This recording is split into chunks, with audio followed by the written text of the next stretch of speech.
कार्यक्रम के पुण्यार्जक हैं स्वर्गीय श्रीमंत सेठ हुकुमचंद जी कामरा की 11वीं पुण्य स्मृति। इस कार्यक्रम के श्रद्धान्वित परिवार पत्नी श्रीमती सुशीला कामरा, पुत्र विनोद कामरा, शशि देवेंद्र कामरा, नीलम राकेश कामरा, ज्योति सुनील कामरा, सपना मुकेश कामरा एवं समस्त श्रीमंत सेठ कामरा परिवार, ललितपुर, कामरा शूटिंग शर्टिंग, सूरत।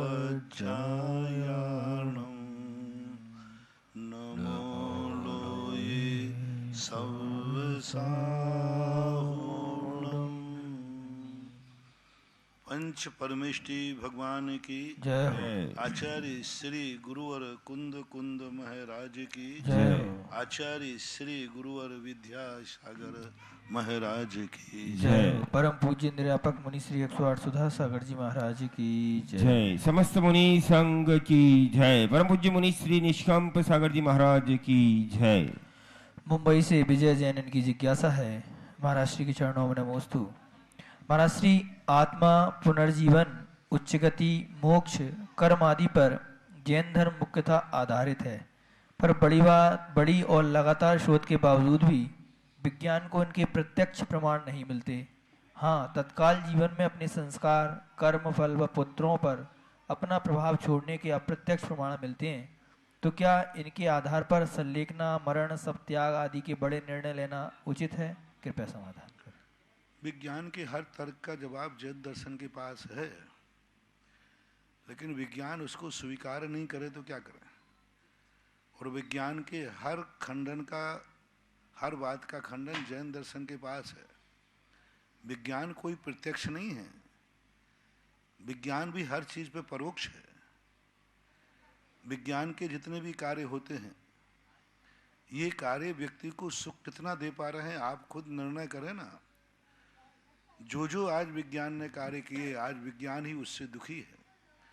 आज हर सब्जी में केमिकल्स मिल रहा है, ये केमिकल्स किसने बनाए? हर गेहूं में मिल रहा है, किसने बनाए? कौन आविष्कार करता है? किसकी बुद्धि चलती है? उस किसान की, उसके सब्जी वाले की बुद्धि चलती है कि कौन से इंजेक्शन से कौन सी सब्जी में वृद्धि होगी? ये किसी विज्ञान की चली है, ये विज्ञान की खोज है। और विज्ञान की नीति है कि सुख दो और दुख दो और फिर सुख दो। तो ये नीति है। हमारे महावीर स्वामी का सिद्धांत था कि उन चीज़ों पर चर्चा नहीं करना जिनका साइड इफेक्ट हो, उन चीज़ों को नहीं बताना दुनिया को। हमारे महावीर भी जितना विज्ञान आज जानता है, भगवान महावीर सब जानते थे। हमारे शास्त्रों में इसके संकेत मिलते हैं। सब टीवी, मोबाइल सब जानते थे। जो भी आज विज्ञान, हवाई जहाज पे जाना, ये सब जितने भी विज्ञान आविष्कार, अणुबम, जलयान, जो कुछ भी आज तुम्हारे पास है, इस सब को ऋषभदेव महावीर स्वामी जानते थे। लेकिन उन्होंने उपदेश इसलिए नहीं दिया क्योंकि वो साइड इफेक्ट भी जानते थे।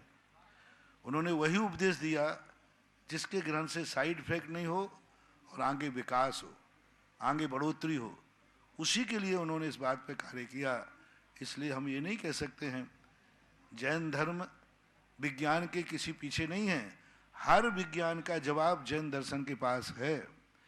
लेकिन जैन दर्शन के जो प्रश्न हैं उसका जवाब किसी विज्ञान के पास नहीं है कि विज्ञान जो कुछ भी खोज के दे रहा है, इसका अंत क्या है, इसका विकास क्या है। माँ धन दौलत बढ़ा देना ही विकास है? शांति कितनी? आज कितनी ज़्यादा विकास हो रहा है, बीमारियां कितनी फैल रही। पहले इतनी बीमारियां तो नहीं थी। बीमारी थी जब विज्ञान नहीं था, इतनी बीमारी नहीं थी। अब बीमारी कहाँ से आ गई?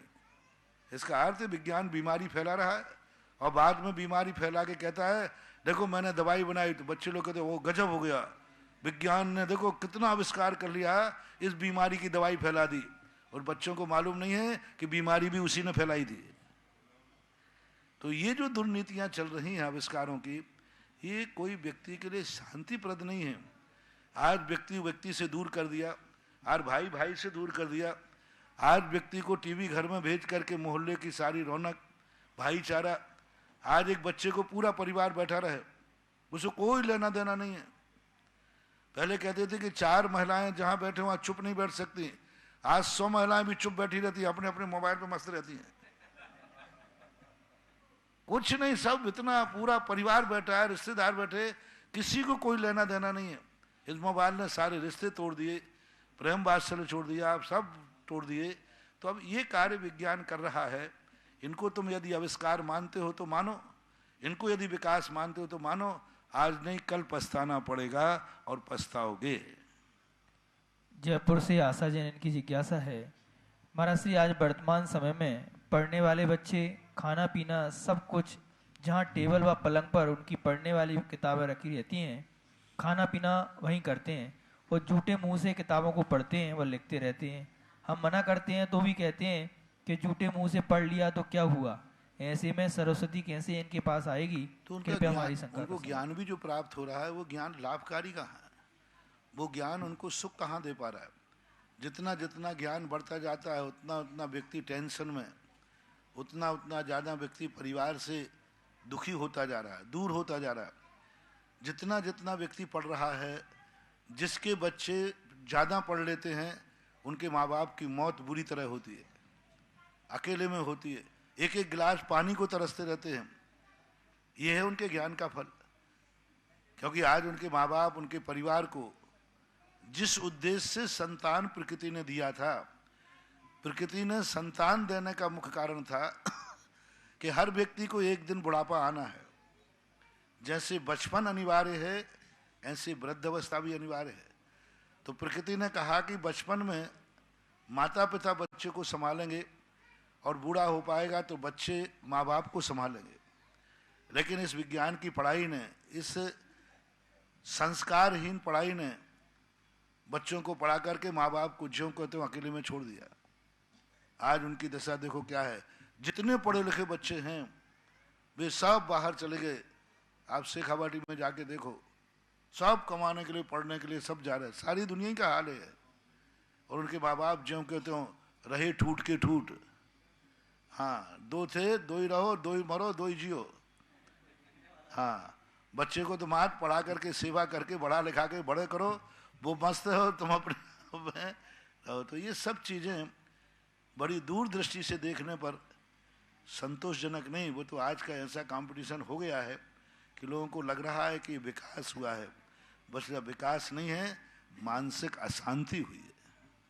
गांधीधाम गुजरात से श्रीमती सरिता जैन इनकी जिज्ञासा है, महाराष्ट्र के चरणों में नमोस्तु। महाराष्ट्र क्या अणुव्रती श्रावक पार्टी अथवा ब्याह शादियों में जा सकता है या नहीं, कृपया, और उनका आचरण लौकिक दृष्टि में कैसा होना चाहिए?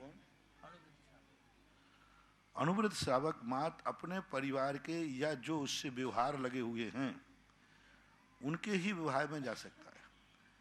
अपनों के अर्थात जो जिनकी जिम्मेवारी उनकी है उन्हीं को ही विवाह करना है। दूसरा उनके विवाह आदि नहीं करा सकता, उनके विवाह करा सकता है। और जो रिश्तेदार व्यवहार में लगे हुए हैं उनमें जाएगा, लेकिन खान पान नहीं करेगा। मात एक अपनी उपस्थिति दर्ज करा करके, जय जिनेंद्र करके, व्यवहार करके अपना वापस आ जाएगा। उनके महिला संगीत कार्यक्रम में, उनके भोजनालय में, भोजन जो बफर सिस्टम आदि होते हैं, रिसेप्शन आदि, उनमें वह भाग नहीं लेगा, क्योंकि उनको व्रतों की रक्षा करना है। लेकिन व्यवहार निभाना है तो जाकर के और मात्र अपना एक उपस्थिति दर्ज कराएगा। पार्टिसिपेट करने का अर्थ सब चीज़ों में वह नहीं जाएगा, बाकी व्यवहार निभाने में कोई बाधा नहीं जा सकता। भिंड से अंशु जैन की जिज्ञासा है, महाराज श्री, पुरुष स्त्री की तरह तैयार हो या स्त्री के वस्त्र पहने तो वह किन्नर कहा जाता है, हंसी का पात्र बना जाता है, नपुंसक पर्याय का बंद हो सकता है। किंतु स्त्री जब पुरुष के जैसे कपड़े पहनती है तो उसकी तरह तैयार होती है, पुरुष की तरह बाल कटाती है, तो क्या वह हंसी की पात्र नहीं है? क्या उसे किन्नर कहना उचित है? क्या उन्हें नपुंसक पर्याय का बंद होगा? कृपया आगम सम्मत क्या है समाधान? पहली बात तो है कि एक दूसरे की ड्रेस एक दूसरे को नहीं पहनना चाहिए। अपनी अपनी ड्रेसें अलग अलग हैं। फिर भी तुम्हारे लिए इसलिए निंदा की जाती है, तुम पुरुष बहुत बड़े कहलाते हो और तुम नीचे वाले की भेष पहन रहे हो। तो पुरुष यदि चूड़ियां पहनेगा तो निंदा का पात्र तो बनेंगे। अब स्त्री चूड़ियां नहीं पहने तो ठीक तो नहीं है, लेकिन वो ऊंचे की बराबरी कर रहे, तुम तो नीचे की बराबरी कर रहे हो। यदि पुरुष प्रशस्त है तो उसे स्त्री आदि के वेशभूषा नहीं पहनना चाहिए। स्त्रियों को भी पुरुषों की वेशभूषा का अनुकरण नहीं करना चाहिए, क्योंकि हर व्यक्ति की पर्याय अलग अलग है। जो जिस रूप में है उसकी उसी रूप में मर्यादा शोभा देती है। पहनते हैं तो उसके परिणाम भी तो निकल रहे हैं। आज देखो कितने ज़्यादा हर साल सारी दुनिया में बलात्कार बढ़ रहे हैं, रेप बढ़ रहे हैं। किस कारण से? उसका मूल कारण है कि महिलाएं, बच्चियां पुरुषों की ड्रेस पहनने लगी हैं, पुरुषों के जैसे वेशभूषा पहनने लगी। उसी कारण से उनको भोगना पड़ रहा है। आज कलयुग में पुरुष तो ढकता जा रहा है और स्त्री उघड़ती जा रही। पुरुष फुल शर्ट पहनेगा, फुल पूरा पूरा सब तरफ से बंद, यहाँ का बटन और लगा लेगा, यहाँ का बटन और टाई और लगा लेगा, कहीं दिख नहीं जाए गले का स्थान। और स्त्रियां क्या कर रही हैं अब मैं नहीं बोलूंगा, वो आप लोग जानो। कितना उल्टा हो रहा है। पुरुष अपने शरीर को ढांकता जा रहा है जो जरूरी नहीं, और स्त्रियां अपने शरीर को उतना नहीं ढांक पा रही हैं जो उनकी मर्यादा थी। बल्कि हमारे शास्त्रों के अनुसार स्त्री का शरीर, ये घूंघट वगैरह चले थे किस लिए? स्त्रियों की वेशभूषा जो होती है पूरा बंद, पैरों की उंगली, कहीं की भी कोई उंगलियां नहीं दिखती थी। इस प्रकार के वेशभूषा थी। अब एक पे, अब आजकल एक नई भेषा और चली। एक वस्त्र तो ऐसा होगा कि जमीन में छुलता हुआ जा रहा है, और ऊपर का वस्त्र है कि गायब ही है ही नहीं। अरे भाई अकेला यही थोड़ी पहनना था, सारे वस्त्र अच्छे ढंग से पहनना चाहिए। भारतीय संस्कृति की एक प्रकार की जो मर्यादा है वो बहुत बड़ी आदर्श है। ऐसा होना बिल्कुल गलत हो रहा है, उसके दुष्परिणाम भी देखने में आ रहे हैं। इंदौर से प्रियंका जैन की जिज्ञासा है। महाराज श्री के चरणों में नमोस्तु। महाराज जी, आपने कहा था कि धन मेहनत से फलता है और लूटने से नहीं। महाराज जी, वर्तमान समय में अधिकतर लोग मेहनत पर कम और लूटने पर अधिक निर्भर हैं, फिर भी वे लूटने वाले फल फूल रहे हैं, ऐसा क्यों? कृपया समाधान। लूटने वाला नहीं फूलेगा तो क्या मेहनत वाला फलेगा? मेहनत वाले को तो उतना ही मिलना चाहिए जितना उसकी जिंदगी चलाने लायक है, क्योंकि उसका भविष्य अच्छा होना है। और लूटने वालों को इतना मिलना चाहिए कि उसमें वे इतने फूल जाएं कि फिर उसे 3 लोक में कोई स्थान नहीं बने, जैसे नरक। रावण के, और ये आज की परंपरा नहीं है, संसार का सबसे बड़ा धनी आदमी था रावण, सबसे ज्यादा धनी आदमी था चौथे काल में। और जब चौथा काल था उस समय सबसे ज्यादा परेशानी में थे रामचंद्र जी। जंगल में जिस समय रावण और राम की भेंट होती है उस समय सबसे ज्यादा बाहरिक वैभव से रहित कौन था? राम जी। और सबसे ज्यादा वैभव से सहित कौन था? लेकिन आज दोनों कौन कहाँ हैं? राम मंदिर में है और रावण दशहरा मैदान में है। इसको भी तो देखो। आज ही देखते हो लूटपाट करने वाला क्या, अरे लूटपाट करने वाले को दशहरा मैदान है, नरक मिलेगा। और जो मेहनत से कमा रहा है, भली कम कमा रहा है, उसको मंदिर मिलेगा, या तो भगवान के रूप में मिलेगा या भक्त के रूप में मिलेगा, लेकिन जाएगा मंदिर में। इंदौर से महेंद्र जैन की जिज्ञासा है। महाराज श्री, धर्म जानने, समझने और करने में शरीर के समन्वय की भूमिका किस प्रकार होनी चाहिए ताकि मनुष्य पर्याय में अधिकतम पुण्य की प्राप्ति हो सके? कृपया मार्गदर्शन करें। शरीर का बैलेंस बना के रखनी पड़े। काया राखे धर्म। यदि शरीर की हम उपेक्षा करेंगे तो धर्म नहीं कर सकते, क्योंकि शरीर उस बर्तन के समान है जैसे कोई भी दूध घी बर्तन में लेना है, लेकिन बर्तन यदि फूटा है, बर्तन यदि मांजने से साफ नहीं है तो वो दूध फट जाएगा, घी बिखर जाएगा। इसलिए शरीर की भूमिका है, लेकिन शरीर के प्रति इतना भी नहीं होना चाहिए कि वो शरीर तुम्हारे लिए ज्ञान को विक्षिप्त कर दे। मात एक नौकर के समान, एक घोड़े के समान सवारी करता है तो उसको भोजन देना चाहिए। जैसे नौकर अपना कार्य करता है तो मजदूरी देना चाहिए। शास्त्रों में नीतिकारों ने शरीर को एक नौकर के समान उपयोग करने को कहा। जैसे सेठ नौकर से काम लेता है, उसे वेतन भी देता है। घोड़े के समान कहा कि व्यक्ति व्यापारी घोड़े को लेकर के व्यापार करने जाता है, लेकिन अपना व्यापार भी करता है, बैठता भी है, बाद में उसको थोड़े बहुत छने खिलाता भी है। तो इस प्रकार का शरीर को मालिक नहीं बनाना है, मालिक आत्मा है, शरीर नौकर है।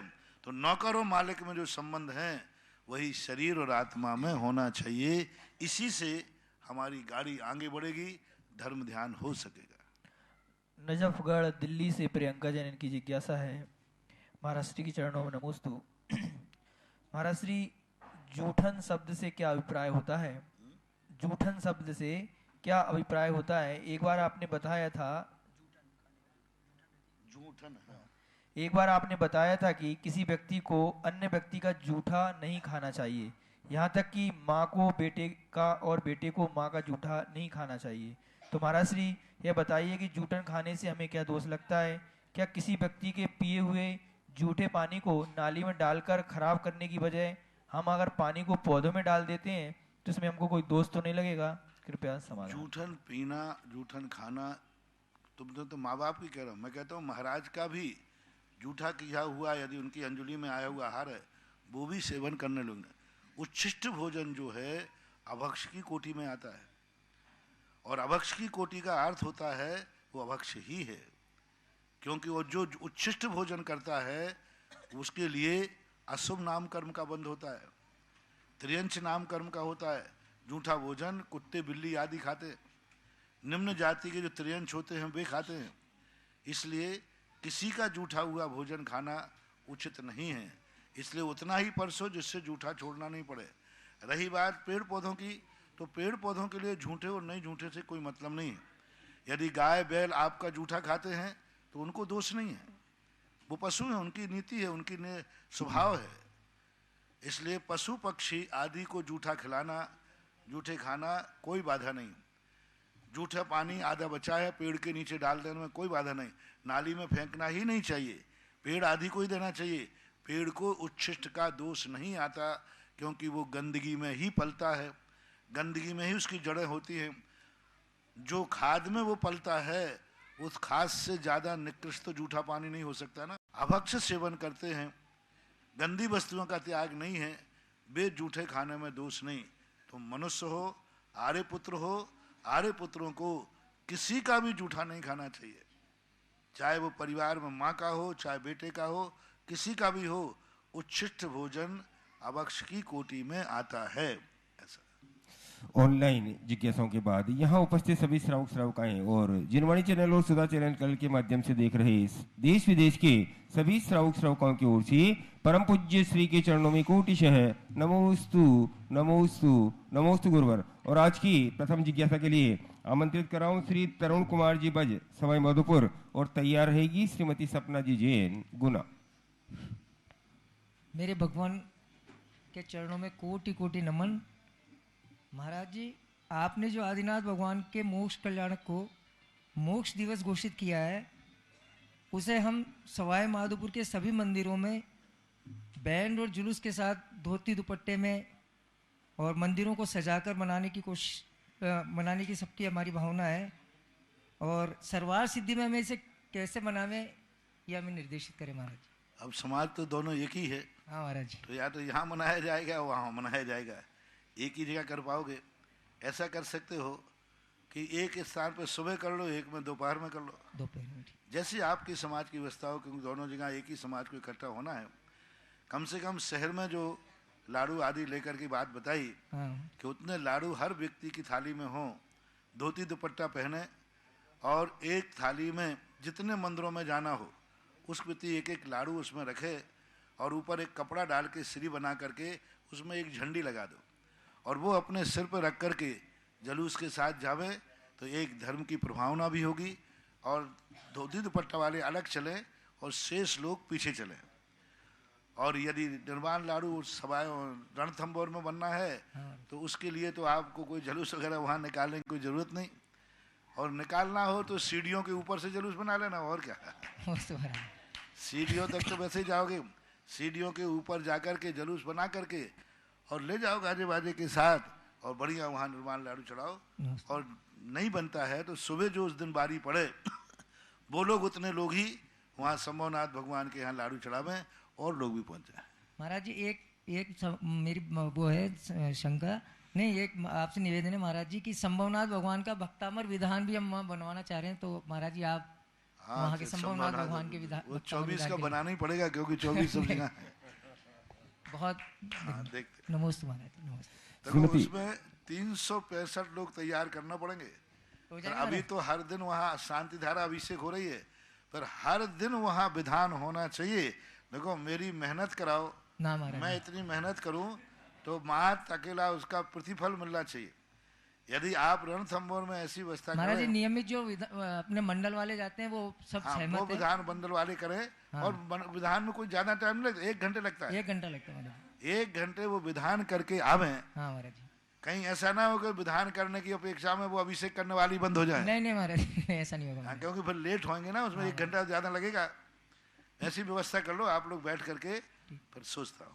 नमस्ते महाराज जी। श्रीमती सपना जी जैन गुना के बाद तैयार रहेंगे। दीपक जी जैन ललितपुर। मेरे आराध्य गुरुवर के चरणों में मेरा बार देखो अब तो मैं जिन जिन भगवानों के यहाँ, यदि आप लोगों को मंत्र चाहिए है 24 भगवानों के और 24 भगवान का भक्तांबर चाहिए है, तो लो अब आपने तरुण बाबू ने शुरुआत की है तो सब भारत वालों से कह रहा हूँ 365 भक्तांबर विधान करने वाले तैयार करके लाओ और मेरे से मंत्र पाओ। जय हो जय हो। नमस्ते महाराज जी, नमस्ते। हाँ 365 पहले नाम दो। श्रीयांश वाले बड़े बहुत जगह महाराज जी अब आपने वहाँ का बागड़ वाले कह रहे थे बोल ना, दिया तो महाराज जी तो वो जरूर 365 नाम लाए कि हमारे लिए 365 दिन भक्तांबर विधान होगा। तो वहाँ वो 365 करके दें फिर मंत्र बना दें, ये बढ़िया है। अब ठीक है। अब नमोस्तु महाराज जी, नमोस्तु महाराज। सारी मेहनत मैं ही क्यों करूँ, थोड़ी मेहनत तुम भी लोग तो भी करो।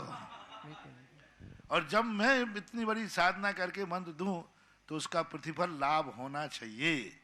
तो आप अपने अपने भगवानों को, जिसके जहाँ जो भगवान है वो अपने अपने भगवानों पर 365 भक्तांबर की तैयारी करे, फिर उस हिसाब से विचार करते हैं।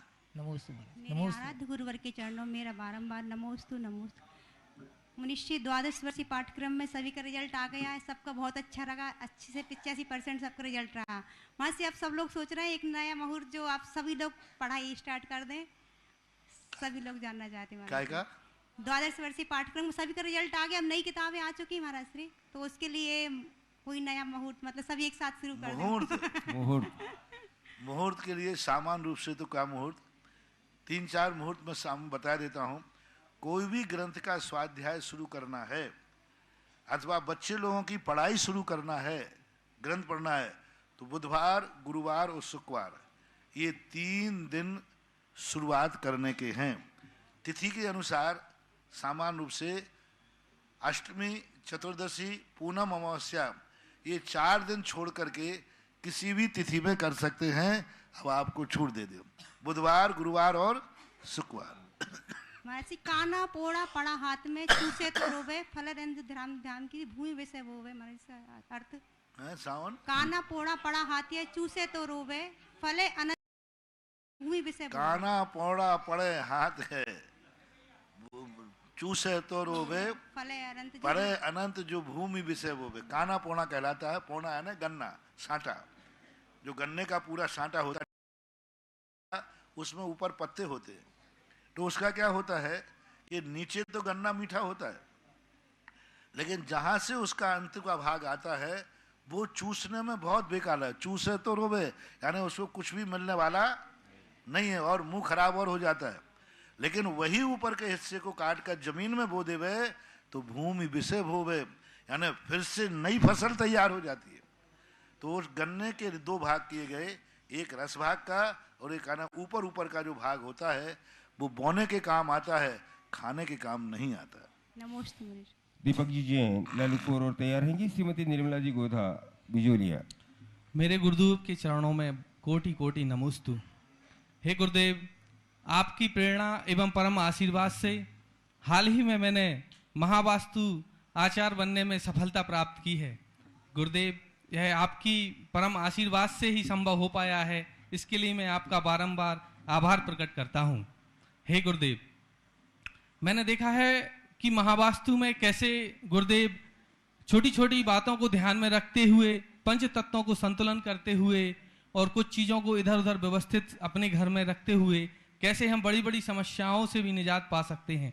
इसके लिए गुरुदेव, मैंने आगे महावास्तु में ट्रेनर के रूप में महावास्तु सिखाने के लिए कोर्सेस कराने में जा रहा हूं गुरुदेव। इसके लिए मैं आपका आशीर्वाद चाहता हूं और इसमें मुझे क्या किन किन बातों का ध्यान रखना चाहिए गुरुदेव, कृपया मार्गदर्शन करें।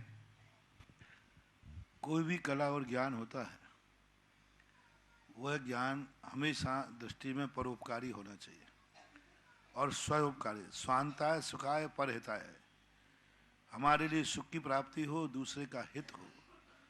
वास्तु एक ऐसा सरल, सस्ता और साधारण सा उपाय है जिसमें व्यक्ति अपनी जिंदगी को बहुत बड़ा सुखी बना सकता है। छोटा सा भी कमरा है, उस कमरे को भी यदि व्यवस्थित कर दे तो एक व्यक्ति एक कमरे से एक महल का भी मालिक बन सकता है। छोटी सी भी यदि दुकान है, यदि वह व्यवस्थित ढंग से उठना बैठना शुरू कर दे तो एक बहुत बड़ा व्यापारी बन सकता है। थोड़ा कम ज्ञानी है, यदि वो भी अच्छे ढंग से वास्तु आदि के स्थान को देख करके बैठे तो उसके क्षम को बढ़ाया जा सकता है। वास्तु कोई धर्म नहीं है, वास्तु कोई क्रियाकांड नहीं है, वास्तु एक साइंस है, एक विज्ञान है, एक भौतिक है जो भौतिक तत्वों के ऊपर आधारित है। वास्तु से धर्म का कोई लेना देना नहीं, ये भौतिक तत्वों पर जो आधारित है और भौतिक तत्वों को एक अनुकूल मिलाने से हमें भौतिक सुख सुविधाएं मिलती हैं। भौतिक तत्व यदि अनुकूल मिलेंगे, जैसे अपने शरीर में 5 तत्व होते हैं, डॉक्टरों के अनुसार कितने होते हैं, अब उसमें से कोई कम पड़ जाता है, जैसे नमक कम पड़ जाता है तो कहते ब्लड प्रेशर लो हो जाता है, ज़्यादा हो जाए तो हाई हो जाता है। और वास्तु यही है, वास्तु यही है, कुछ नहीं करना, जितना शरीर को चाहिए है उतना ही डालो तो ना हाई होगा और ना लो होगा। तो जो वास्तु बताता है कि तुम व्यवस्थित रहो, जिस ढंग से तुम्हारी वो पोजीशन है उसी ढंग से रहो। एक हरिजन यदि एक जैन की बराबरी करेगा तो अलग अलग वास्तु कहता है नहीं, आपको कर्म ने कुल में जो जाति दी है उसी जाति के अनुसार अपना मकान बनाओ, तुम राजा की बराबरी मत करो। तुम कौन हो? बोले मैं ब्राह्मण हूँ। तुम कौन हो? मैं जैन हूँ। तुम कौन हो? मैं हरिजन हूँ। तुम कौन हो? मैं राजा हूँ। तो वास्तु कहता है अपनी अपनी पोजीशन रवाओ। यदि राजा दूसरे के अनुसार महल बनाएगा तो राजगद्दी चली जाएगी, और जो जो छोटा आदमी वो कह रहा मैं तो राजा साहब के अनुसार बनाऊंगा, तो वो सहन नहीं कर पाएगा, क्योंकि उसका इतना पुण्य होता, इतना पावर होता, तो वो हरिजन के यहाँ नहीं जन्मता, किसी राजा के यहाँ राजकुमार बन के जन्मता। तो उसको कहा गया कि अपने कुल के अनुसार देखो, कुल के अनुसार तुम्हारा मकान कहाँ सफल होगा। अलग अलग स्थान दिए, पूरे नगर की सीमा में राजा कहाँ रहेगा, ब्राह्मण कहाँ रहेगा, वैश्य कहाँ रहेगा, क्षत्रिय कहाँ रहेगा, उनके सबके स्थान उन्होंने दिए। और ये स्थान देने का अर्थ था सुखी बनना। यदि हरिजन के स्थान पर वैश्य रहे और वैश्य के स्थान पर हरिजन रहे, उस नगर के दोनों मिट जाएंगे, दोनों साबित नहीं रहेंगे। तो वास्तु एक व्यवस्था है जो एक ऐसी अवस्था को हमें ले जाती है जहां हम बहुत कुछ मात्रा में टेंशन फ्री हो सकते। श्रीमती निर्मला जी गोदा और तैयार है कि श्री अनिल जी जैन ललितपुर। महाराज श्री, एक जिज्ञासा मेरी भी है। महाराज श्री, आपने सभी क्षेत्रों को आदिनाथ भगवान का जो मोक्ष कल्याणक चैत्र कृष्णा चतुर्थी के दिन आ रहा है 23 जनवरी को, सभी क्षेत्रों को और पूरे भारत वालों को तो आपने आशीर्वाद दिया है। महाराज श्री, हम तपोदय तीर्थ क्षेत्र और मेवाड़ प्रांत को भी ऐसा आशीर्वाद दे कि हम भी ये मोक्ष कल्याणक बहुत ही धूमधाम से तपोदय तीर्थ क्षेत्र पर मनाएं। इसे तो आपसे दिशा निर्देश के लिए 2 दिन पहले इसको मोक्ष दिवस घोषित कर दिया। हम मोक्ष कल्याणक मनाते हैं तो जहां आदिनाथ के मूल नायक हैं वहीं विशेष मनाओ, और जब मोक्ष दिवस हो गया है तो जिन जिन को मोक्ष जाना है वे सब मनाएं। जय हो। तो पारसनाथ का मंदिर भी मोक्ष ले जाने के लिए है, आदित्यनाथ का समर, तो सबके लिए मोक्ष दिवस को मात आदिनाथ का ही प्रतीक मान के न मनाएं, मोक्ष दिवस को मोक्ष दिवस के रूप में मनाएं कि सबसे पहले तिथि उपलब्ध होने के कारण ऋषभ देव को मोक्ष हुआ था, इसलिए अब मोक्ष दिवस हम मना रहे हैं।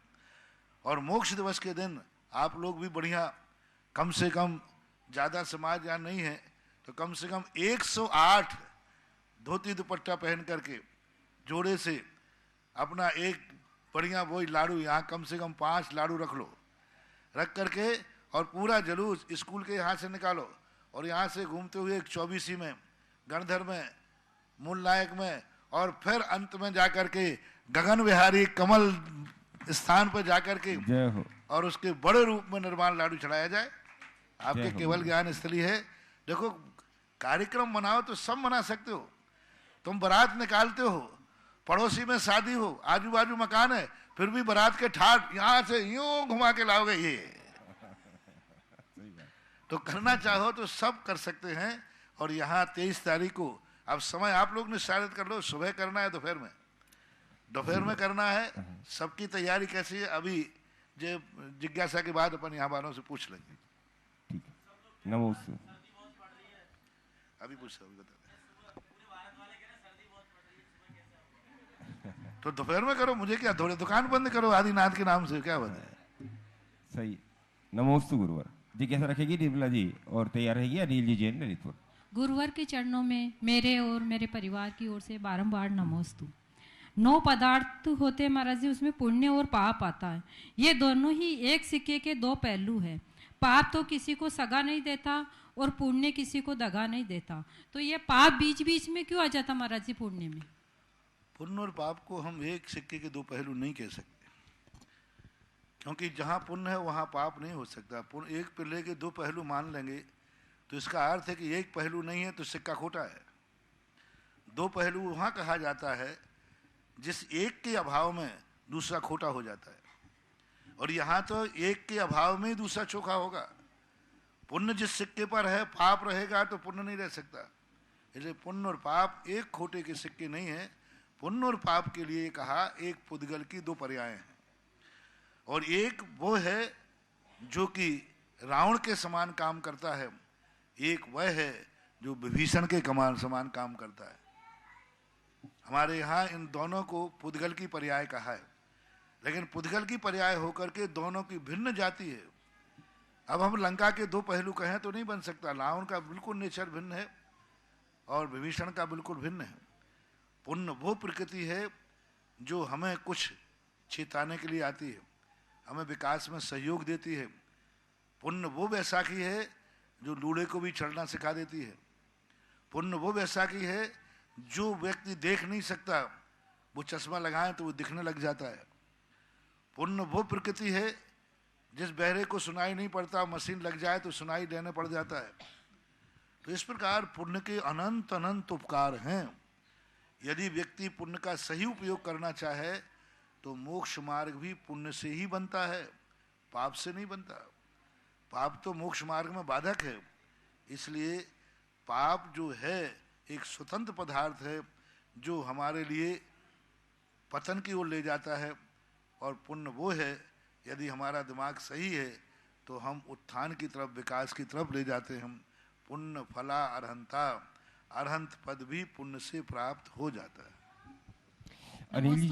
अनिल जी ने ललितपुर और तैयार रहेंगी सपना जी धनोपिया बिजोलिया। बंधुओं, परम पूज्य श्री के आशीर्वाद से तपोदय तीर्थ क्षेत्र पर आने वाली 30 जनवरी यानी बसंत पंचमी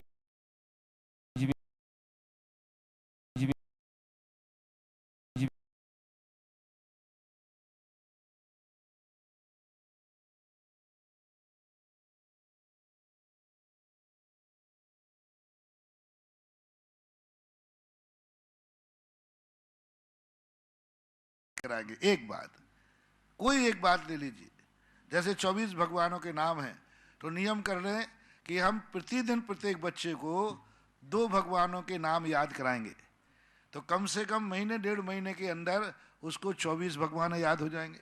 नमोकार मंत्र है, 46 दंडक है, विनतियाँ हैं, तो संस्कृत के उच्चारण सहित बच्ची ने सुनाया। कोई कठिन भाषा नहीं है बच्चों के लिए। तो अपन प्रारंभ होने जा रहा है।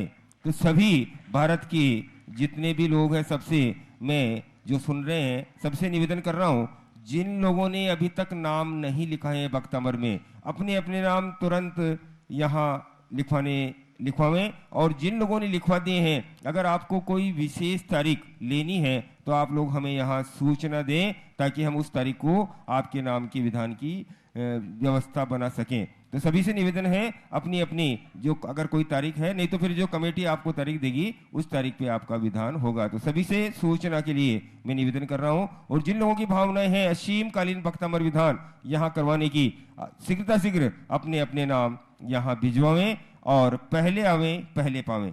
जी कैसा रखें महाराज जी नमोस्तु।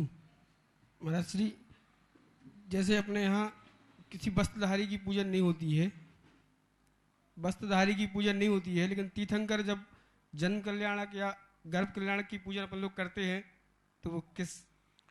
पूजाएं दो प्रकार की होती हैं, एक गुण की पूजा और एक गुणी की पूजा और एक दोनों की पूजा।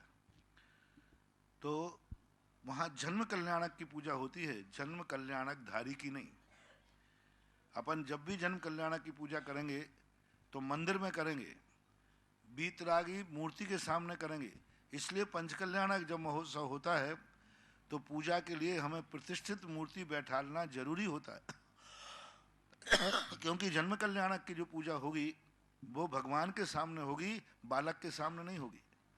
इसलिए हम लोग जन्म कल्याणक, गर्भ कल्याणक, तुम तो छोड़ो, हम मुनि महाराज लोग भी गर्भ कल्याणक, जन्म पंच कल्याणक को नमस्कार करते हैं। पांचों कल्याणक मांगलिक हैं क्योंकि कल्याण का अर्थ होता है अंतिम बार, अब उसके बाद कुछ प्राप्त नहीं होना। इसलिए जैसे सम्यक दर्शनाय नमः, हम लोग सम्यक दर्शन को नमस्कार करते हैं लेकिन सम्यक दृष्टि की पूजा नहीं करते। मान लो कोई गृहस्थ सम्यक दृष्टि है तो हम सम्यक दर्शन को नमस्कार कर लेंगे लेकिन सम्यक दृष्टि को नमस्कार नहीं करेंगे, क्योंकि सम्यक दृष्टि में सम्यक दर्शन ही नहीं है, असंयम भी है। तो सम्यक दृष्टि अनेक दुर्गुणों से भरा पड़ा है, इसलिए वह पूजनीय नहीं है। लेकिन उसमें सम्यक दर्शन है तो वह पूजनीय हो जाता है, सम्यक दर्शन। ऐसे ही जन्म कल्याणक जिसका मनाया जा रहा है वो अभी गृहस्थ है, परिग्रह आदि से लिप्त है, इसलिए वो वंदनीय नहीं है। लेकिन जन्म कल्याणक एक मंगल रूप है, वह वंदनीय है। इसलिए अपन वहाँ गुण की पूजा करते हैं, गुणी की पूजा नहीं करते। सपना जी धरोपिया की बातें हरेंगे जम्बू कुमार जी जैन बिजोलिया। बंधु, परम पूज्य श्री के आशीर्वाद से तपोदय तीर्थ क्षेत्र पर एक भव्य पंच कल्याणक 24 फरवरी 2020 से 29 फरवरी 2020 तक होने जा रहा है, जिसमें 27 फुट उतंग बड़े बाबा पार्श्वनाथ भगवान और एक गगन बिहारी जो 13.5 फुट खड़गासन प्रतिमा है जो कि पार्श्वनाथ भगवान की किबल ज्ञान भूमि पर विराजमान हुई है, उनका पंच कल्याणक होने जा रहा है। और उस पंच कल्याणक के लिए जो भी लोग कोई इंद्र वगैरह बनना चाहें तो अभी हमारे पास 8 इंद्र, महेंद्र सनत ब्रह्म इंद्रादि 8 इंद्र हैं। राजा श्रेयांश हैं, राजा सोम हैं, भरत बाहुबली, अष्ट कुमारी 8 और नीलांजना 1, विधि नायक भगवान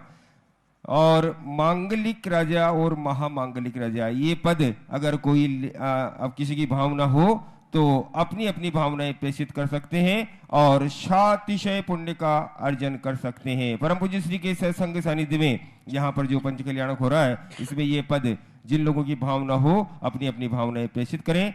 जिज्ञासा रखेगी सपना जी। मेरे परम उपकारी गुरुवर के चरणों में त्रैबार नमोस्तु नमोस्तु नमोस्तु।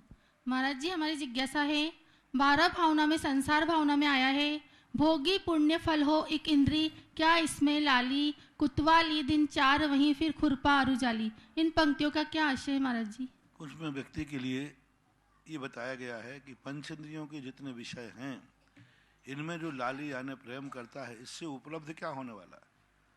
खुरपा और जाली, जैसे घास सूखता है, कोई आके खुरपा से उसको खोद ले जाता है, नष्ट कर देता है।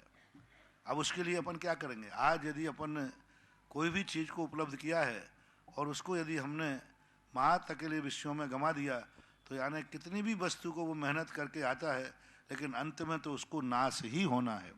यानी वैराग्य भावना के लिए उन्होंने कहा है कि तुम संसार के विषय जितने हैं, तुम्हारे लिए इतनी शक्ति मिली, इतना उपयोग मिला, और इसको यदि तुम एक इंद्रिय आदि पर्याय विषयों में आप गंवा दोगे तो उसके समान होगा जैसे घास उगता है, 1 मिनट में कोई आता है उसको खोल देता है, खा लेता है, जिंदगी समाप्त हो जाती है। ऐसा। नमोस्तु महाराज। श्री जम्बू कुमार जी जैन की बातें हरेगी। शिल्पी जी जैन ललितपुर। नमोस्तु महाराज जी। मेरी जिज्ञासा महाराज जी, जिनवाणी स्तुति में जो आते हैं वीर हिमाचल ते निकती गुरु गौतम के मुख कुंड धरी है, तो इसमें हिमाचल शब्द से क्या मतलब लिया जाएगा महाराज जी? वीर गंगा का एक रूप दिया गया, क्योंकि हिमाचल पर यानी हिमवन पर्वत से गंगा निकलती है और सारे देश को पवित्र करती है। इसी प्रकार वीर हिमाचल तहने किसी, हिमाचल यानी भगवान रूपी हिमवन पर्वत से जो गंगा निकली है, गुरु गौतम के मुख कुंड धरी है। गंगा नदी जैन दर्शन के अनुसार हिमवन पर्वत पर बह करके और फिर दक्षिण की तरफ मुड़ती है और वहाँ एक बहुत बड़ा कुंड है और वो कुंड में अंदर 500 धनुष प्रमाण जिनेंद्र भगवान की मूर्ति है। उस मूर्ति पर आकर गंगा गिरती है, हजारों धाराओं में परिवर्तित हो जाती है। तो गौतम गणधर के यानी गौतम गणधर उस वाणी को झेलते हैं, ऐसी वहाँ भावना भाई गई है। एक दूसरा जिज्ञासा महाराज जी, चलमल अगाढ़ दोष होते हैं, वो चलमल अगाढ़ दोष कौन से होते हैं? चलमल अगाढ़ दोष का अर्थ होता है 2 बराबर गुणवानों में भेद करता है। जैसे 24 भगवान सब बराबर हैं, वो तो कहता नहीं हमें तो पारसनाथ चाहिए, संकट के हरता वो ही हैं। अरे भाई पुष्पदंत भगवान बोले नहीं मेरा वो पारसनाथ ही चाहिए। यानी चोखी वस्तुओं में उनमें पसंद करता है, सब बराबर हैं, एक समान हैं, फिर भी उसमें कहता है चल मल अगाढ़ दोष। चल यानी ये भगवान से इस भगवान पर नहीं, अभी हम तो इस वेदी पे पूजा करेंगे, अभी हमने इतने दर्शन कर लिए, अभी उन भगवान के पास मैं जाऊंगा विशेष रूप से, तो ये चल कहलाता है। मल कहलाता है उन्हीं के अंदर ही वह दुख दिखना, अन्य में नहीं। संकट के जब तुम्हें शांति करना है तो क्या बोलो शांतिनाथ भगवान की। अरे भाई हल्ला गुल्ला बंद करने के लिए पुष्पदंत भगवान की जय क्यों नहीं बोलते? अजितनाथ की बोल दो, संभवनाथ की बोल दो, इतने सारे भगवान नहीं। सब शांति करना है तो शांतिनाथ भगवान, हाँ, और संकट को हरना है तो पारसनाथ दाता विघाता, क्या बोलते वो, निरंजन निराकार ज्योति स्वरूप चिंतामणि, पारसनाथ दाता विधाता के हुक्म से जैन धर्म बड़े चलो, बोलो पारसनाथ भगवान की जय। अब वो ज्योति स्वरूप चिंतामणि पारसनाथ सब उसके लिए लगाएंगे। अरे भाई ये क्या नमीनाथ भगवान, तो ये होता है। तो वो कहता है कि नहीं हमें तो यही भगवान। चल मल अगाढ़, अगाढ़ यानी उन्हीं के प्रति वो अपनी विशेष श्रद्धा व्यक्त करेगा, अन्य के प्रति अपनी श्रद्धा को कमी लाएगा, लेकिन वो 24 से बाहर नहीं जाएगा, इतना मानना चाहिए। नमोस्तु महाराज। शिल्पी जी जैन की बातें आ रहेंगी। बालचंद जी ठोला बिजोलिया। चरणों में बारंबार नमोस्तु नमोस्तु नमोस्तु। महाराज श्री मेरी जिज्ञासा यह है कि हमारे घर में हमारे ससुर जी ने एक घर में बहुत सी पुस्तकों और शास्त्रों का संग्रह किया हुआ है और वो कमरा कई कई दिनों तक बंद रहता है उनके जाने पे, और महाराज श्री उनकी विनय नहीं हो पाती, तो हम लोग अभी है यहाँ के ऊपर चले गए हैं महाराज जी अभी नहीं, तो हम लोग उसी घर में रहते हैं, तो महाराज जी हम लोगों पर क्या प्रभाव पड़ेगा? वो तो पढ़ते होंगे ना, कई कई पुस्तकें महाराज जी खुलती भी नहीं। आप उनसे पूछ करके करें, यदि वो कहें तो मंदिर जी में विराजमान कर दो, और नहीं कहें तो जब तक वे हैं उनके प्राण उन पुस्तकों में अटके हों तो रहने दो। बालचंद जी ठोला की बात तैयार रहेगी। सुश्री गयू जैन बिजोलिया। गयू जैन बिजोलिया श्रावकाचार की प्रथम भाग की गाथाएं जो इसने पढ़ी हुई है सुनाएगी। और बंधुओं, परम पूज्य श्री के आशीर्वाद से तपोदय तीर्थ क्षेत्र पर जो दूसरी सोने की झारी बन रही है, उस सोने की झारी के लिए आज जिन लोगों ने अपने चंचला लक्ष्मी का सदुपयोग किया है, श्री दिनेश कुमार जी, श्रीमती मधु जी काला बिजोलिया 5100 रुपए, श्रीमती ज्योति जय कुमार जी आद्या सेल्स कटनी 5100 रुपए, 11,000 रुपए सृष्टि जैन पुत्री ज्ञान प्रकाश जी जैन कानपुर सीए में पास होने के उपलक्ष्य में, 21,000 रुपए आदिश महिला मंडल महावीर नगर सेकंड कोटा, 5100 रुपए श्रीमती किरण डॉक्टर केसी जैन गुना, 5100 रुपए निर्मला लालचंद लोकेश जैन अकलेरा झालावाड़, 5100 रुपए लोकेश कुमार जी नियाज जी सिद्धार्थ कुमार जी दुगेरिया परिवार में सोटगढ़ वाले बिजोलिया, 5100 रुपए श्री वीरेंद्र मंजू देवी अंगद जैन बरसोई कठियार, एक सोने की अंगूठी श्री अशोक कुमार जी की पुण्य स्मृति में श्रीमती संतरा देवी राकेश जी जैन देवाली उदयपुर, 51 रुपए श्रीमती जयंती जी जैन सागर, 51 रुपए रमेश चंद जी, शकुंतला जी, नाविया जी बढ़ियातिया बूंदी, 51 रुपए चांदबल जी, प्रेमदेव जी, कमलेश जी बगड़ा मानपुरा। आप सभी के दान की अनुमोदना और जिज्ञासा रखेंगे बालचंद। जीवन में जो राह दिखाए, सही तरह से चलना सिखाए, गलती को भी जो समझाए, वो हमारे गुरु सुधा सागर जी कहलाए, वो हमारे सुधा सागर जी को कहलाए। गुरु एक जिज्ञासा है, ज्ञानी और विद्वान में क्या अंतर है? ज्ञानी और विद्वान में क्या? ज्ञानी वो कहलाता है जो शब्दों का ज्ञान कर ले, और विद्वान वो कहलाता है जैसा ज्ञान करे वैसा आचरण कर ले। हमारे यहाँ पूज्यवर शिवकोटि महाराज ने पंडित उससे कहा, मुनिराज को पंडित कहा है, पंडित का दूसरा नाम आप विद्वान कह लें। विद्वान और पंडित को कहा जो ज्ञान किया है उस ज्ञान को आचरण में उतारता है। जैसी श्रद्धा वैसा ज्ञान, जैसा ज्ञान वैसा आचरण, उसको बोलते विद्वान। और सामान्य ज्ञानी होता है तो ज्ञानी तो कई प्रकार के होते, जैसे रावण विद्वान नहीं था, ज्ञानी था। ज्ञानी तो था, ज्ञानी तो था, विद्वान नहीं था। विद्वान होता तो उसका आचरण भी अच्छा होता। तो इसी प्रकार बहुत सारे ज्ञानी होते हैं लेकिन विद्वान नहीं होते, ऐसा सामान्य अंतर जानना चाहिए। बाकी जब धर्म की किताबों से देखेंगे तो विद्वान को और ज्ञानी को एक रूप में भी शास्त्रों में लिया है। नमस्ते। गयू जैन की बात है कि सुश्री नमी जैन ललितपुर। चलिए खड़ी करिए जल्दी।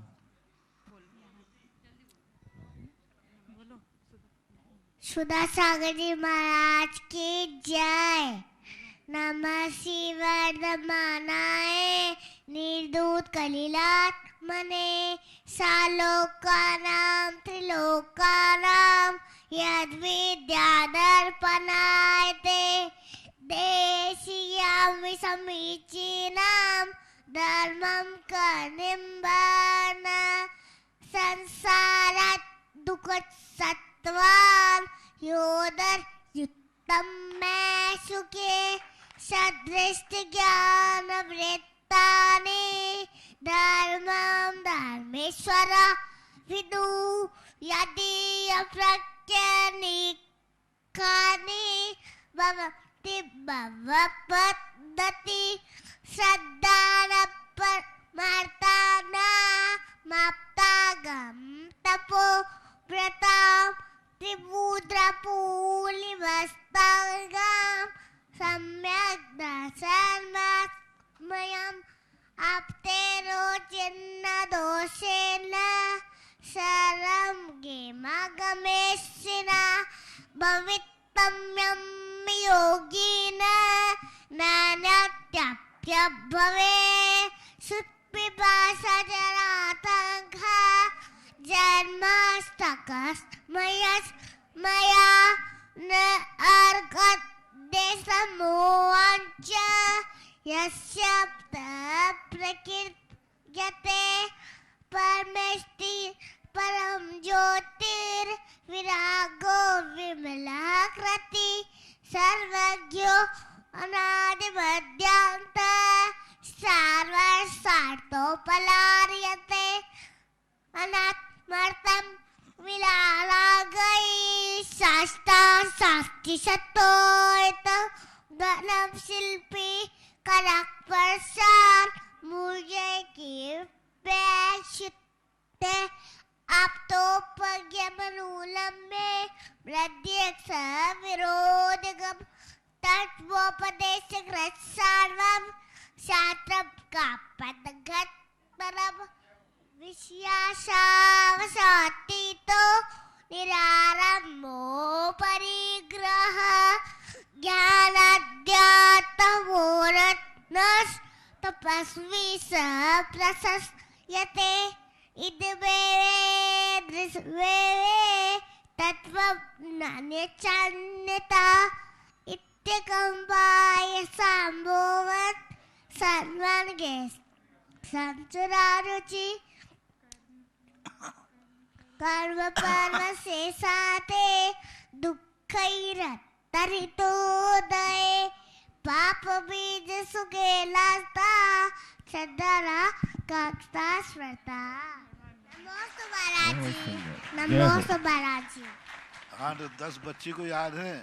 अभी पूछ रहा हूँ कि मम्मी को याद है बच्ची की कि नहीं? याद है? याद है महाराज जी, मैंने सीखा। बहुत अच्छा, तुम्ही ने पढ़ाया इसको? हाँ, आपके आशीर्वाद से ही सब कुछ। बहुत अच्छा, पूरा रत्नकांड सबका चार पढ़ा लो, पढ़ सकती है। क्योंकि अभी जितना अच्छा स्मृति में बन सकती है बाद में नहीं पढ़ सकते। छोटे छोटे बच्चों को हर व्यक्ति को अपने बच्चों को प्रतिदिन कम से कम, ज़्यादा समय नहीं दे सकते हो तो 15-20 मिनट हर परिवार के लोग बच्चे को एक धर्म की बात जरूर याद कराएं। प्रतिदिन ज़्यादा समय आपके पास नहीं है, ठीक है, मैं मानता हूँ, लेकिन 24 घंटे में एक निश्चित कर दो कि घर का जो व्यक्ति हो थोड़ा बहुत पढ़ा लिखा, वो प्रतिदिन बच्चों को, जो छोटे बच्चे हैं इस उम्र वाले, कराएंगे। एक बात, कोई एक बात ले लीजिए, जैसे 24 भगवानों के नाम हैं तो नियम कर लें कि हम प्रतिदिन प्रत्येक बच्चे को 2 भगवानों के नाम याद कराएंगे, तो कम से कम महीने 1.5 महीने के अंदर उसको 24 भगवान याद हो जाएंगे। नमोकार मंत्र है, 46 दंडक है, विनतियाँ हैं, तो संस्कृत के उच्चारण सहित बच्ची ने सुनाया। कोई कठिन भाषा नहीं है बच्चों के लिए, तो अपन जो भाषा पढ़ाएं वो भाषा पढ़ जाएंगे, क्योंकि उनको तो कोई मतलब नहीं है। जो इंग्लिश के यहाँ पढ़ता है वो बच्चा इंग्लिश बोलता है, जो दक्षिण में जन्मता है वो कन्नड़ बोलता है, जो राजस्थान में जलता है वो अंडे उंडे बंडे सब बोलने लग जाता है अपने आप ही, कोई कॉलेज में थोड़ी पढ़ता है वो। तो जो भाषा पढ़ाएं इनको पढ़ा सकते हैं, तो सबको बहुत अच्छी तरह से कुछ ना कुछ 10 मिनट का दो, कोई मत नहीं, 24 घंटे में एक नियम बना दो, घर के सभी बच्चों को मैं 10 मिनट कोई ना कोई धर्म की बात उनको बताएंगे। कोई धर्म की कहानी सुना दो, कोई कथा सुना दें, तो उनको थोड़ा थोड़ा याद होता जाएगा। आशीर्वाद। श्री सुश्री नमी जैन की बात यह है कि श्रीमती अंशुल जी जैन ललितपुर और बंधुओं परम पूज्य श्री के आशीर्वाद से जो यहाँ असीमकालीन भक्तामर विधान प्रारंभ होने जा रहा है, उसमें आज श्रीमती सुषमा नीरज जैन अपनी पुत्री निजता जैन के जन्मदिवस के उपलक्ष्य में विधान के लिए अब यहाँ पर देखो, अब सुरेश बाबू बिल्कुल बहुत तैयारी से, असीमकालीन है ना, असीमकालीन रहना चाहिए। हाँ, सूरज पलट जाए तो पलट जाए, लेकिन भक्तांबर शुरू होने के बाद अब बंद होना नहीं होगा, नहीं चाहिए, नहीं होगा। और जो व्यक्ति आते हैं जिनका नंबर है तो ठीक, नहीं आएंगे तो कोई भी व्यक्ति, एक व्यक्ति उनकी तरफ से बैठ करके भक्तांबर कर सकते हैं, और बड़े संगीत के साथ करो। देखो अभी आमा के अंदर और नारेली के अंदर, जो कोटा के अंदर जो भक्तांबर विधान होते हैं, संगीत के साथ बाहर से आने वाले व्यक्ति इतने आनंद के साथ जाते हैं कि बड़े बड़े विधानों को हमने विधान में इंद्र बन गए लाखों करोड़ों में, तो भी वो मजा नहीं आया जो भक्तांबर विधान के 1 घंटे में जाता है। जय हो। अभी अजमेर नारेली से व्यक्ति आए, बोले महाराज मैं करोड़ों की बोली लेकर कल्पद्रु मंडल विधान आदि में बैठ गया, लेकिन वो मजा नहीं आया जो 1 घंटे भक्तांबर विधान में आया। बड़े अच्छे संगीत के साथ करने वाला और कराने वाला दोनों को यहाँ की तारीख निश्चित की जा रही है। कौन सी तारीख? 30 जनवरी को बसंत पंचमी के दिन तपोदय तीर्थ क्षेत्र पर असीमकालीन भक्तांबर की शुरुआत हो रही है। जय हो। जिन जिन लोगों ने नाम लिखा है, अब 30 तारीख को किन किन के होना, वो नाम, जिसकी जो तारीख फिक्स हो जाएगी हर साल वह उसी तारीख में करेगा, वही तारीख होंगे। हाँ, लगभग 200-300 कितने नाम हो गए? 250 नाम से ऊपर हो गए हैं, पर 365 करो और इससे ज्यादा हो। ज्ञानोदय में देखो एक एक दिन में 5-5 विधान हो रहे हैं, यानी 1000 नाम से ऊपर हैं वहां साल भर के। आमा में 600 हो गए थे, तो बिजोलिया में तो होना ही चाहिए अच्छे, और बढ़िया 1-1, 2-2 परिवार, 3-3 परिवार मिलकर विधान करो। देखना इसकी उपलब्धि क्षेत्र को तो होगी, क्षेत्र की तो एनर्जी बढ़ेगी, साथ में तुम्हारी समाज की और देश की भी सुख समृद्धि बढ़ेगी। जय हो। नमोस्तु महाराज जी, मेरे और मेरे परिवार के तरफ से बारंबार नमोस्तु। मेरा प्रश्न है, मेरी कक्षा में एक लड़की अभक्ष भोजन करती है, तो हम उससे क्या बोलें कि उसका मन अभक्ष भोजन करने को ना हो? अभक्ष पूजन, अभक्ष भोजन, भोजन भोजन भोजन अभक्ष भोजन करती है, उसको बताएं कि देखो इसमें कितना दोष है, ऐसा खाने से बुद्धि भ्रष्ट होगी, तुम अच्छे आदमी नहीं बन पाओगे, आगे जाकर के कोई तुम्हारे लिए ऐसी स्थिति बनाएगा कि तुम्हें बीमारी हो सकती है। अभक्ष भोजन करने से देखो तुम्हारे अशोक गहलोत है ना, ये जैन स्कूल में पढ़े थे, मुख्यमंत्री थे, ये सुनाते हैं कि हमारे मास्टर साहब कहते थे जो अभक्ष यानी जमीन के नीचे के फल खाता है उसकी बुद्धि ठस होती है, पैर मजबूत है, वो मजदूर बनता है, और जो ऊपर के फल खाता है उसकी खोपड़ी तेज होती है, वो अच्छे नंबर लाता है। तो बोले हम लोगों के इतना डर बैठ गया कि भाई आज तक भी प्याज नहीं खाते, आलू प्याज। अब ना बचपन का डर अभी भी बैठा हुआ है कि नहीं, वो पंडित जी ने कहा था, गुरु जी ने, कि ऐसा होता है, और ऊपर के फल खाते हैं। तो ऐसा उनसे कहो कि अभक्ष खाने से बुद्धि गंदी होती है, बुद्धि में बुरे विचार आते हैं, और अच्छे फल खाने से अच्छी बुद्धि होती है।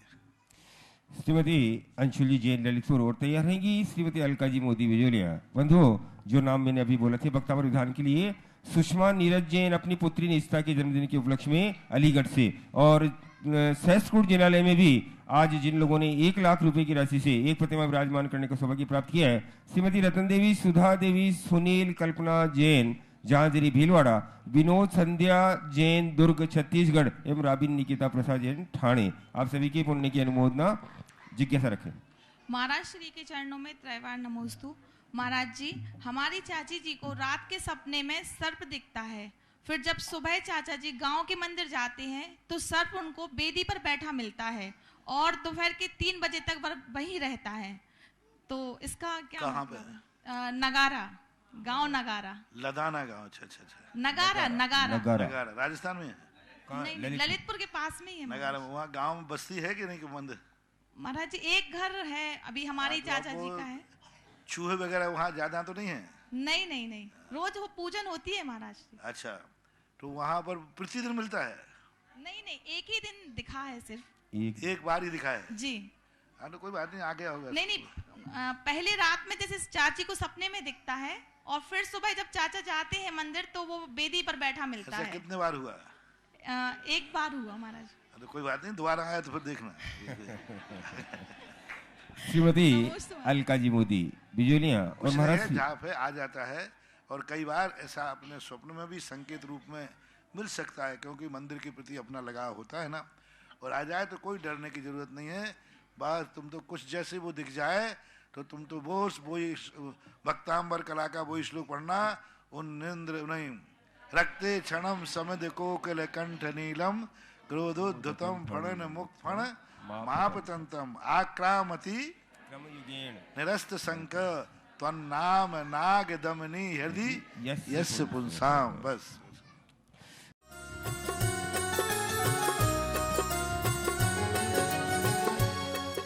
इस कार्यक्रम के पुण्यायोजक थे स्वर्गीय श्रीमंत सेठ हुकुमचंद जी कामरा की 11वीं पुण्य स्मृति। इस कार्यक्रम के श्रद्धान्वित परिवार पत्नी श्रीमती सुशीला कामरा, पुत्र विनोद कामरा, शशि देवेंद्र कामरा, नीलम राकेश कामरा, ज्योति सुनील कामरा, सपना मुकेश कामरा एवं समस्त श्रीमंत सेठ कामरा परिवार, ललितपुर, कामरा शूटिंग शर्टिंग, सूरत।